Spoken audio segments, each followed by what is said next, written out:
നീച്ചു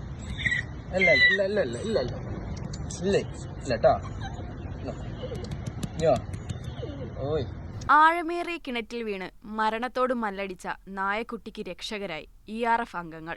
മുങ്ങിത്താവാറായ നായ്ക്കുട്ടിയെ കിണറ്റിൽ നിന്ന് പുറത്തെത്തിച്ച് CPR നൽകി ജീവിതത്തിലേക്ക് തിരിച്ചു കൊണ്ടുവരികയായിരുന്നു. മലപ്പുറം എടവണ്ണ കുന്നുമ്മൽ സീതി ഹാജി സ്റ്റേഡിയത്തിന് സമീപമുള്ള കിണറ്റിലാണ് നായ്ക്കുട്ടി അകപ്പെട്ടത്. നാട്ടുകാർ വിവരമറിയിച്ചതിനെ തുടർന്ന് സ്ഥലത്തെത്തിയ ERF അംഗങ്ങളായ PP ഷാഹിൻ, A വാഹിദുർ റഹ്മാൻ എന്നിവരുടെ നേതൃത്വത്തിലാണ് രക്ഷാപ്രവർത്തനം നടത്തിയത്.